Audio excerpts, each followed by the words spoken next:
ব্যক্তি যে একটা মশারি ছাড়া একটা সামান্য মশার কামড় সহ্য করতে পারো না, একটা মশা কানের কাছ দিয়ে গেলে তোমার ঘুম ভাঙ্গে যায়, মশারি টাঙ্গাও, কয়েল জ্বালাও, অ্যারোসল লাগাও, এত কিছু করে তুমি মশার একটা আওয়াজ থেকে কামড় থেকে বাঁচতে চাও। হায় আল্লাহর বান্দা, তো বছরের পর বছর শত শত বছর কবরের মধ্যে এই পোকামাকড়ের ঘরে কেমনে থাকবা?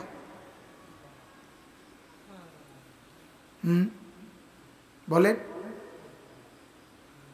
কবর প্রতিদিন বলে আনা বাইতুল ওয়াহদা, ও আল্লাহর বান্দা আমি কিন্তু একাকী ঘর, একাকী ঘর, কেউরে পাবা না, কেউরে না। আমার বাপ এই পৃথিবীতেও একাকিত্বের যন্ত্রণা বড় সাংঘাতিক।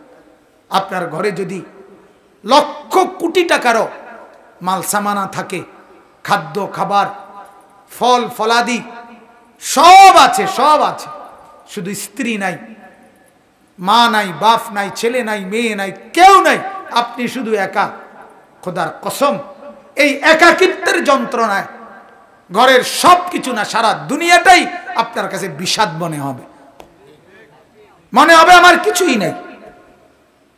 গত বছর আপনারা অনেকে শুনছেন হয়তো, এক ভদ্রলোক ঢাকার শিল্পপতি, কোটি কোটি টাকার মালিক, গার্মেন্টস মেল ফ্যাক্টরির মালিক, ওই ভদ্রলোক একাকিত্বের কারণে স্ত্রী নাই, ছেলে নাই, মেয়ে নাই, বিবিও দূরে সরে গেছে, ইউরোপ থাকে, ছেলেও থাকে বাহিরে, মেয়েও থাকে বাহিরে, একটা লোক নাই ফ্যামিলিতে।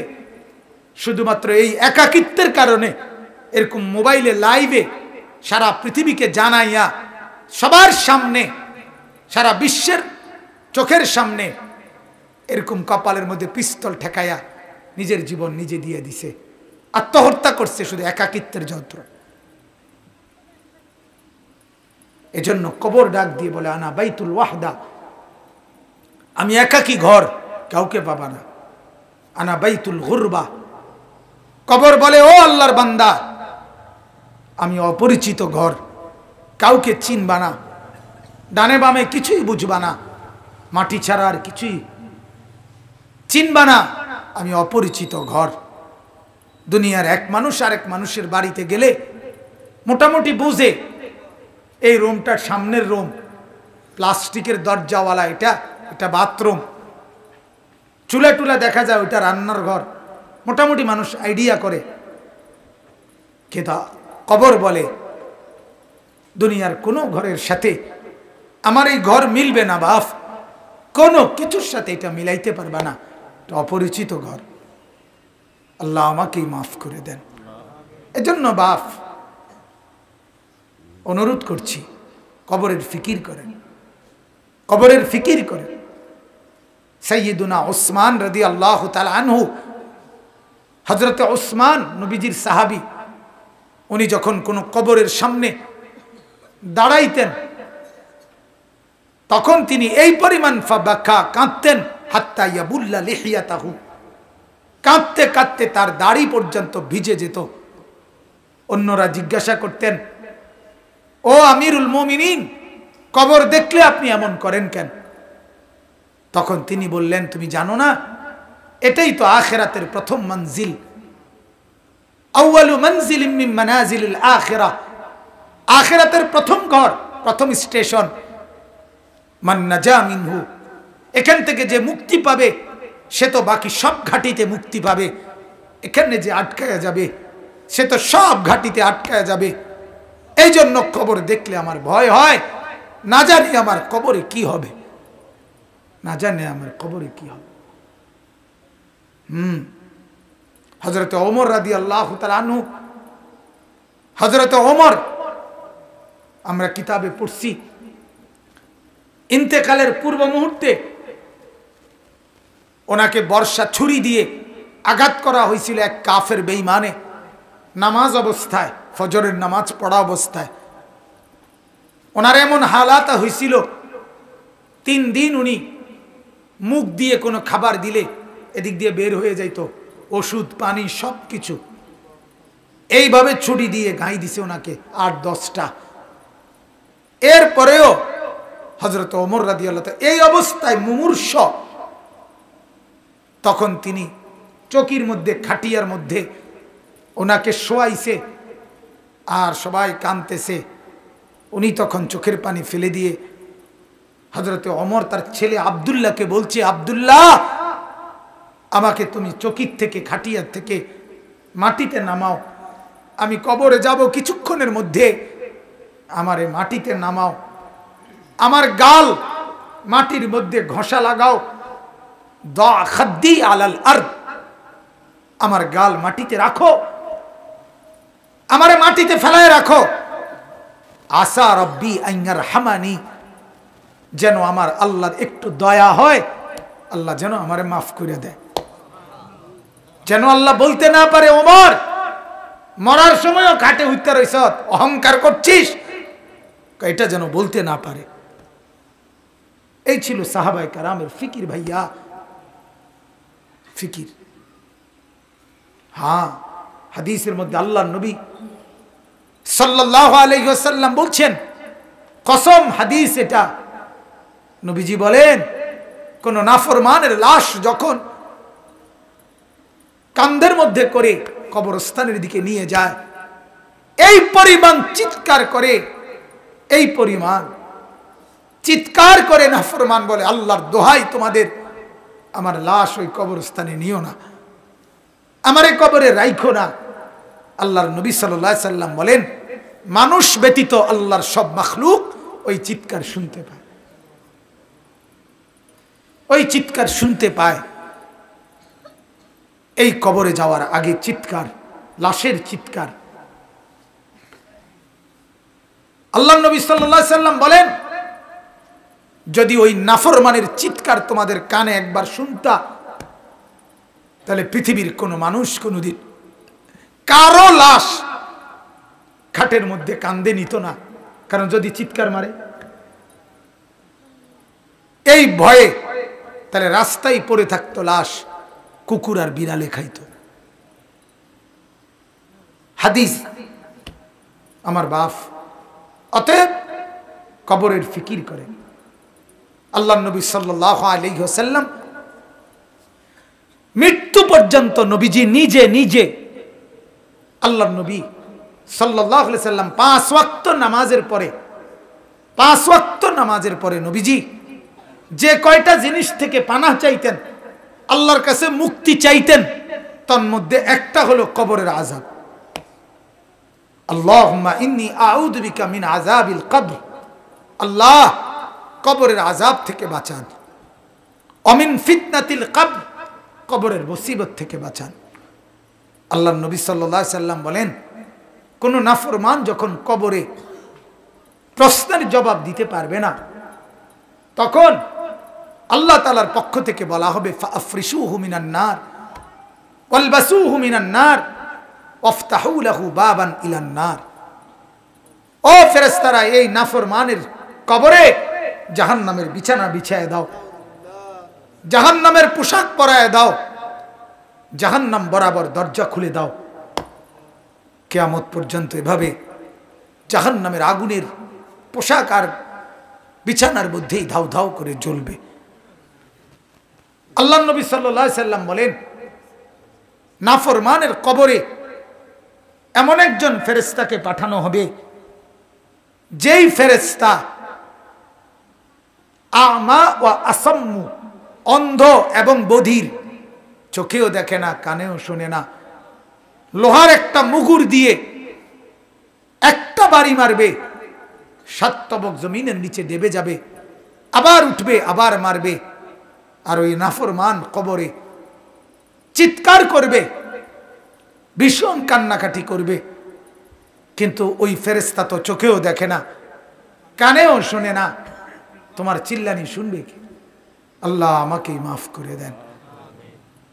এজন্য রাত গভীরে আপনাদেরকে বললাম, ভাই, আমাকেও বললাম, উসিকুম ওয়া ইয়া, আপনাদেরকেও নসিহত করছি, আমাকেও।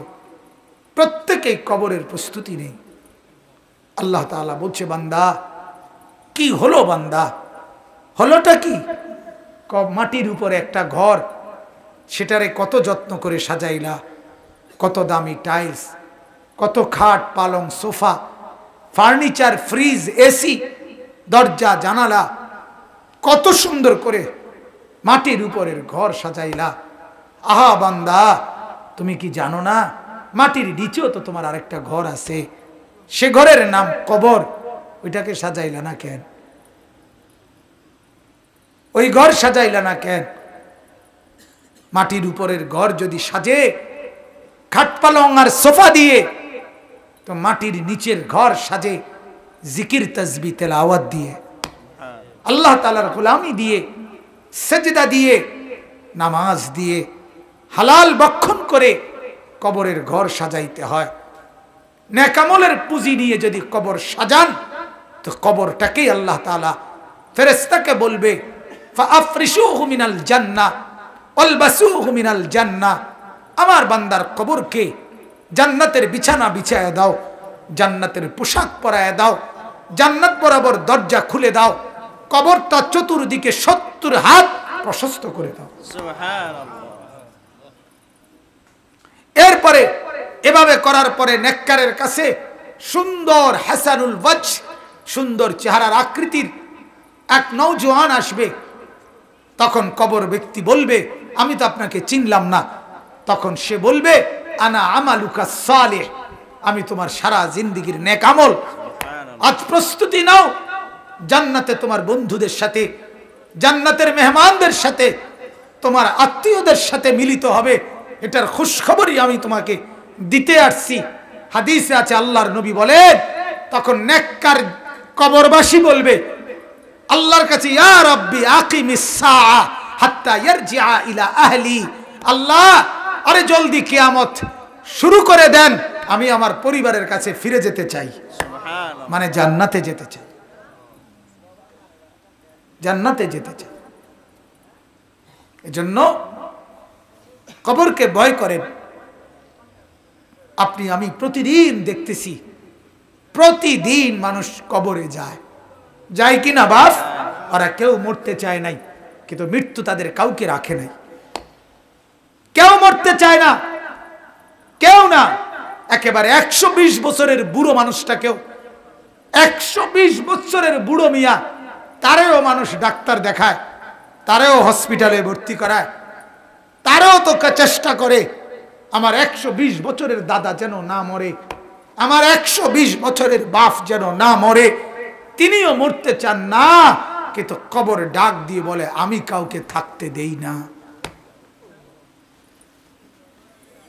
দুনিয়া বলে, মাটি বলে, আরে বন্ধু মরতে তো কেউই চায় নাই, তা আমি তো কাউকে থাকতে দেই নাই।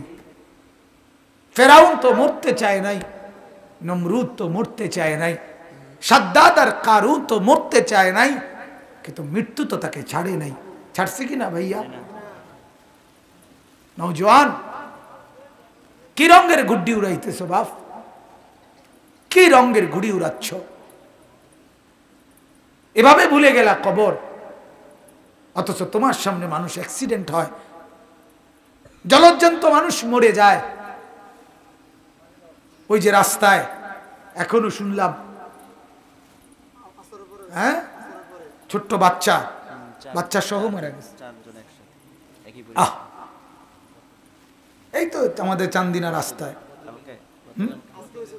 আমার মাদ্রাসার হাফেজ সাহেব, আমার মাদ্রাসার উস্তাদ এখনো আছে, হাফেজ মামুন, তার বাবা, তার মা, তার 4 বছরের বোন ঢাকার থেকে আসতেছে, নরসিংদী গাড়ি ডিস্ট্রিক্টের সাথে লাগছে।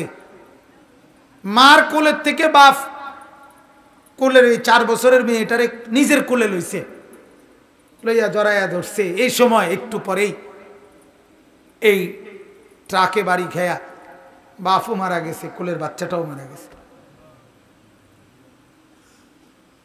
মা বাইচে গেছে। আমার কাছে মনে হয়েছে যেন মা তার স্বামীর কোলে দিয়ে বলছে, ধরো তোমার বাচ্চাটারে নিয়ে যাও তোমার সাথে। তাইলে বাপ বলেন না, এই ছেলেদেরকে কে বুঝাবে?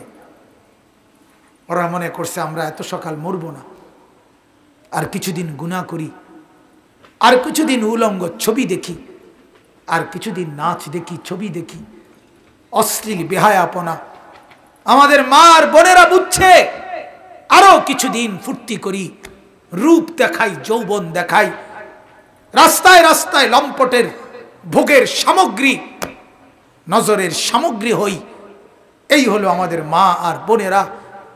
টেলিভিশন ভুলায় দিছে ওদেরকে আখেরাত, কবর, নর্তকীর নাচ, উলঙ্গ ছবি, গান, বাদ্য, নাটক, সিনেমা, নাচ গান, ফুর্তি ভুলায় দিছে, ভুলায় দিছে। ঘূর্ণিঝড়ের পরের দিন আমি নরসিংদী গেছি, গিয়ে দেখি রাস্তার পাশে এরকম প্যান্ডেলের ভিতরে যুবক যুবতী ওপেন নাচতেছে, ড্যাক সেট বাজতেছে। আগের দিন ঘূর্ণিঝড়, অর্থাৎ ঘূর্ণিঝড় যে বিদায় নিছে এই কারণে খুশিতে আল্লাহর দুশ্মনরা কতক্ষণ নাচলো আর কি। আল্লাহ আমাদেরকে মাফ করে দেন।